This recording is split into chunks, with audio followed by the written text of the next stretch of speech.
Now, in light of what happened at the White House Correspondents Dinner, we are seeing any Republican try and get a Democrat to try and say that anybody who criticizes Donald Trump, that is fanning the flames and promoting political violence. But in this clip, we see Democratic strategist Mike Nellis refuse and literally just not allow this Republican host to try and corner him and get him to try and quote unquote turn down the temperature. As usual, let's watch the clip in full and give you guys my thoughts towards the end. Let's get into it. Mike Nellis is here, former senior advisor to the Kamala Harris campaign, and joins us now. Mike, I just want to ask you a yes or no question. We get to more. Those who constantly falsely label and slander the president as fascist, as a threat to democracy, and compare him to Hitler to score political points are fueling this kind of violence, yes or no? No, if I only get one word, no. Okay, so telling people that the president is an existential threat to democracy doesn't somehow inspire people to violence that might want to save democracy?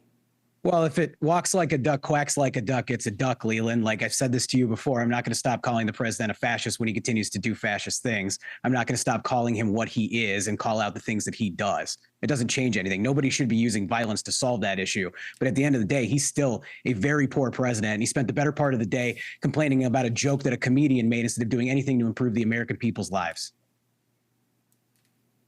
Yeah, I think you'd be pretty offended if someone made a joke about your wife being a widow, wouldn't you?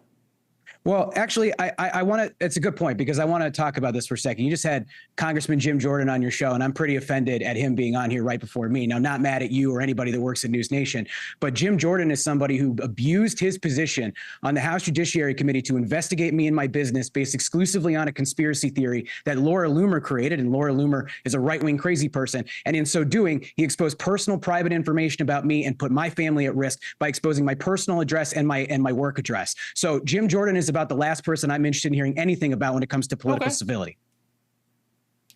Okay, well, all politics is personal at some point. I will let you make the point. I won't dispute it because I don't have the facts in the case. Back to this issue, though, of the language towards President Trump. You've made the point you've got to call out political violence on both sides. That means naming it when it happens. And yet President Obama, after the manifesto came out, which I think is pretty clear in terms of what motivated this guy, although, quote, we don't yet have details about the motives behind last night's shooting at the White House Correspondents Dinner, it is incumbent upon all of us to reject the idea that violence has any place in our democracy. I'm unclear as to why, when it is violence from the right, like Charlottesville, it is something that lasts for years in America's memory, and yet President Obama can't even seem to understand what inspired a shooter who told us. Well, I think that's more a timing issue relative to when the manifesto came out and when the tweet came out. But look, I think we can call these things out. We looked at the timestamps.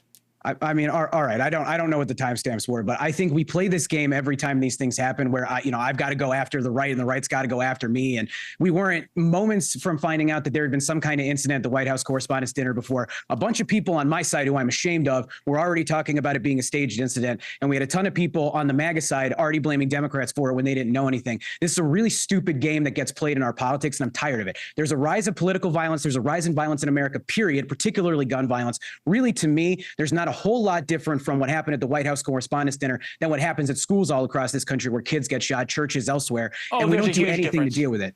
There's a huge difference because the president of the United States is there. And look, I don't want anything. There's a huge difference. Go ahead. Go ahead. No, I get what you're saying. The president of the United States is there. There's a political motive to it, but this is happening every day in America to a lot of people. And none of the conversation in the last 48 hours has been what to do about it. It's just been like, let's shame each other for rhetoric that we may or may not have used. That maybe because the rhetoric might be part of the problem, or at least the moment in America is. And you're telling me that that doesn't inspire young people to violence? Well, I'm telling you is that we're living in a dangerous moment in America today. And if the right thinks that they're going to be able to shame us into not criticizing the president, that isn't going to happen. Donald Trump acts like a fascist. He governs like a fascist. He talks about how he wants to be a dictator. And the people around him call people like me a domestic terrorist because I'm willing to call that out. So do I think people can get better about the rhetoric that they use? Absolutely. I absolutely do. But I'm not going to stop criticizing this president. I'm not going to let them work the refs that way to make it easier for them to win the midterms. And that's not going to work anyway because they don't have any solution solution to improve your life. The only new idea they have in the last 48 hours is that we have to build Donald Trump a stupid ballroom. That's it. Yeah, the ballroom argument afterwards seems to miss the point to me, but that's what the White House does on that. All right, Mike, thank you very much. There was some other major news this weekend. So there's a few things I want to touch on. First and foremost, bravo to Mike Nellis for not backing down, not allowing Leland Vittert to try and corner him. So bravo for that, first and foremost. But look, just some of the things that it is that Mike said that I kind of want to, you know, add on top. First and foremost, the fact that these guys, every time there's some form of political violence, Republicans' first move is to always demand that Democrats need to stop criticizing Donald Trump. That's what they do. But what's interesting is that when Donald Trump does these things that we criticize him about, remember, I'm not a Democrat, I don't live in the United States, but I don't like Donald Trump. I'm going to keep it 100%. You guys already know that. But when Donald Trump does anything that is worth criticizing, they don't tell him to stop doing what it is that he's doing. People complain that people like me call Donald Trump a racist, but when Donald Trump does something racist, like posting a video of Barack and Michelle Obama as monkeys, Republicans don't want to say to him to stop doing that. When we say that he is a fascist, like Mike said, well, they won't say, listen, stop doing things that causes people to think you are a fascist. They don't want to do that. All they want to continuously do is call out people that criticize Donald Trump.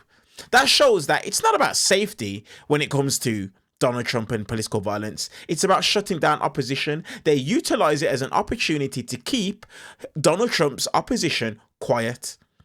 And Mike Nellis called it out perfectly in this clip here. Now, calling Donald Trump a fascist is not rhetoric. It is a description. It is. He used tariffs as weapons. He threatens, right even now, after what's happened, he threatens the press. You've seen him flirting with the idea of a third term. And his allies openly call for retribution against political enemies. The label fits exactly that. A fascist. So if he doesn't want to be called a fascist, a racist, that's fine. Stop being a fascist and stop being a racist. Like that isn't a something to kind of push back against. Like Donald Trump could solve all of these problems because this is the reality, and this is what Republicans and the GOP don't want to talk about. Donald Trump is the reason why political violence is where it is today. I'm just going to come out and say it. From the moment he came down the elevator, the moment he done that, he caused it. What's the first big thing that he done? The Muslim ban. The Islamophobic rhetoric that came out of his mouth, talking about punching people in the face, go on, take him out, I'll pay the bill. All the violent rhetoric that it is that he has said over the years. Donald Trump is the reason why things are where they are. Now, have there always been crazies? Of course. You're always going to have crazy and mad people around. But Donald Trump took it to a whole new level. Let me know your guys' thoughts in the comment section below. Do the usual stuff. Hit the subscribe button, hit the thumbs up, and turn on the bell notification. See you guys in the next one.